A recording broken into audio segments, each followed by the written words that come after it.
कभी धरती हरियाली से लहलहाती थी, नदियां गीत गाती थीं, मनुष्य सत्य और धर्म का पालन करते थे। पर समय बदल गया और जैसे जैसे युग आगे बढ़ा, अधर्म का अंधकार संसार को निगलने लगा।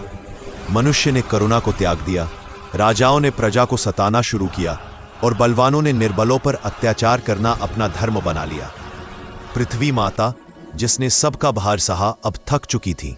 उनके पर्वत कांपने लगे, नदियां सूखने लगी, वन उजड़ने लगे और एक रात धरती माता करुणा से भर उठी। उनकी कराह से ब्रह्मांड कांप गया।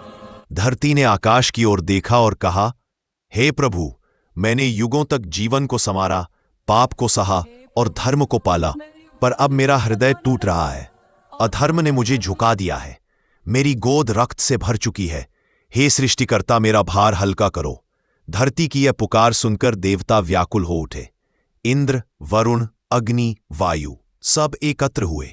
वे ब्रह्मा जी के पास पहुंचे और बोले, हे सृष्टिकर्ता, पृथ्वी माता अब अधर्म के बोझ से दब चुकी है, कृपा कर कुछ कीजिए। ब्रह्मा ने ध्यान लगाया, उनकी दृष्टि में धरती का दर्द दिखाई दिया। उन्होंने कहा, अब केवल एक ही उपाय है, हम सब भगवान विष्णु के पास चले। वही सृष्टि के रक्षक हैं, वही संतुलन स्थापित कर सकते हैं। तब पृथ्वी माता ने गाय का रूप धारण किया। उनका शरीर उज्जवल था, आंखों से आंसू बह रहे थे। देवता उनके आगे आगे चल पड़े।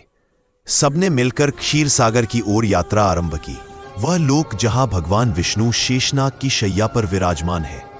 आकाश में गंधर्व गा रहे थे, दिव्य पुष्पों की वर्षा हो रही थी और क्षीर सागर की लहरें अमृत की तरह चमक रही थी। पृथ्वी माता आगे बढ़ी और भगवान विष्णु के चरणों में गिर पड़ी। उनकी आवाज कांप रही थी, हे प्रभु, मैं वही पृथ्वी हूं जहां आपने अनेक बार अवतार लिया, जहां राम चले, कृष्ण खेले, जहां यज्ञ हुए, जहां धर्म पला। पर अब अधर्म ने मुझे तोड़ दिया है। राक्षसों और स्वार्थी मनुष्यों का भार मैं अब नहीं सह सकती। कृपा कीजिए प्रभु, मुझे मुक्ति दीजिए। देवताओं ने भी हाथ जोड़ लिए। ब्रह्मा बोले, हे जगदीश्वर, अब केवल आप ही उपाय हैं। विष्णु बोले, हे पृथ्वी माता, भय मत करो। जब जब धर्म का पतन होता है, तब तब मैं स्वयं अवतार लेता हूं। अब समय आ गया है कि मैं मनुष्य रूप में अवतरित होकर अधर्म का नाश करूं। मैं यदुवंश में जन्म लूंगा, देवकी और वसुदेव के घर। ये सुनकर देवताओं के मुख पर प्रसन्नता फैल गई। विष्णु बोले, तुम सब भी पृथ्वी पर जन्म लो, मेरे साथ धर्म के सहायक बनो। सत्य और न्याय की स्थापना का समय आ गया है। पृथ्वी माता के नेत्रों से आंसू रुक गए। उन्होंने सिर झुकाया और कहा, प्रभु, आपका वचन ही मेरा जीवन है। जब आप अवतरित होंगे तब मेरा बोझ हल्का होगा। फिर वे ब्रह्मा के साथ लौट आईं। उनकी करुणा में अब आशा थी, उनकी थकान में अब विश्वास। युग बीते, समय बदला और द्वापर युग का प्रभात हुआ। मथुरा नगरी में देवकी और वसुदेव का विवाह हुआ। और फिर एक रात कारागार की काली कोठरी में जगमग प्रकाश फैला और भगवान श्री कृष्ण का जन्म हुआ। 4 भुजाओं में शंख, चक्र, गदा और पद्म लिए, नीले शरीर पर पीतांबर ओढ़े, वे वही विष्णु थे जिन्होंने पृथ्वी माता से वचन दिया था कि वे अधर्म का भार मिटाएंगे। कृष्ण के जन्म के साथ ही धरती फिर से मुस्कुराने लगी। नदियां गुनगुनाई, फूल खिले और आकाश से दिव्य स्वर गूंजा। सत्य फिर से लौट आया है, धर्म की स्थापना होने वाली है। कृष्ण ने अपने कर्मों से वही किया जो उन्होंने वचन दिया था। कंस का वध किया, धर्म का संदेश दिया और महाभारत के युद्ध में अर्जुन को गीता सुनाई।